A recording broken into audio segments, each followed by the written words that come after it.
নমস্কার বন্ধুরা, আজকে আমি খুব সহজ একটা রেসিপি আপনাদেরকে করে দেখাবো। বেগুন আর টমেটো পোড়া ভর্তা।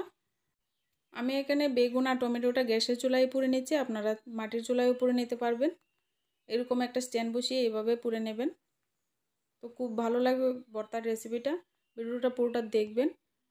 আমার এই চ্যানেলের ঘরোয়া রেসিপিগুলি যদি ভালো লাগে অবশ্যই লাইক কমেন্ট শেয়ার করতে ভুলবেন না, আর চ্যানেলটিকে সাবস্ক্রাইব করে পাশে থাকবেন। বেগুনটাকে এভাবে একটু উলট পালট করে চুলার আঁচটাকে লো করে পুড়ে নিতে হবে।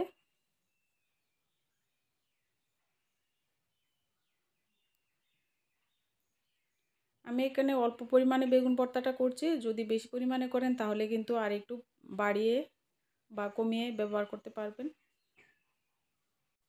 বেগুন আর টমেটো পোড়া ভর্তাটা কিন্তু অসম্ভব মজার লাগে বন্ধুরা খেতে। আমার কাছে তো ভাত দিয়ে খেতে ভালো লাগে, আপনারা কিন্তু যারা রুটি খেতে পছন্দ করেন রুটি দিয়েও খেতে পারবেন। বেগুন আর টমেটোটা পুড়ে নিয়েছি, এবার আমরা খোসা ছাড়িয়ে নেব।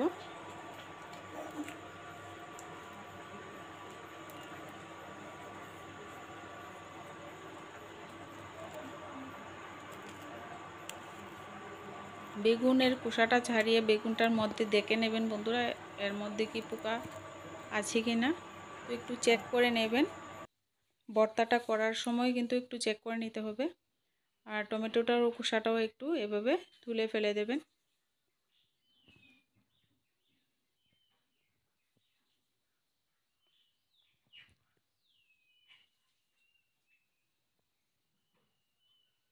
এবার ভর্তাটা তৈরি করব, একদম খুব সহজভাবেই কিন্তু ভর্তাটা তৈরি করে দেখাবো। এবার একটা ছুরি দিয়ে এভাবে একটু কুচি কুচি করে কেটে নিচ্ছি, আপনারা কিন্তু হাত দিয়েও করতে পারবেন। বেগুন আর টমেটোটা এইভাবে একটু একদম কুচি কুচি করে নেবেন।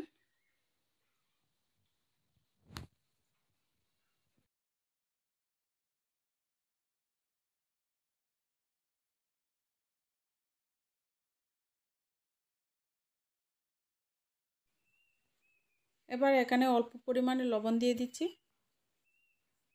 আর এখানে একটা পেঁয়াজ কুচি দিয়ে দিচ্ছি। আর ভর্তাটা আমি কাঁচা লঙ্কা দিয়ে করছি, আপনারা কিন্তু শুকনো লঙ্কা পুড়িয়ে নিয়েও কিন্তু এখানে ব্যবহার করতে পারবেন। আমি কিন্তু বন্ধুরা কাঁচা লঙ্কা দিয়েই ভর্তাটা করছি। আপনারা ইচ্ছে মতো শুকনো লঙ্কাও কিন্তু এই ভর্তাতে ব্যবহার করতে পারবেন, এতেও কিন্তু খুব সুস্বাদু লাগে খেতে। তো আমার কাছে এরকমই ভালো লাগে, তো আমি এইভাবেই ভর্তাটা আজকে করে নিয়েছি। আর আমার এই ভর্তার রেসিপিটা যদি ভালো লাগে অবশ্যই লাইক কমেন্ট শেয়ার এবং চ্যানেলটিকে সাবস্ক্রাইব করে দিও। আর আমার চ্যানেলের ছোট্ট চ্যানেলটির পাশে থেকো।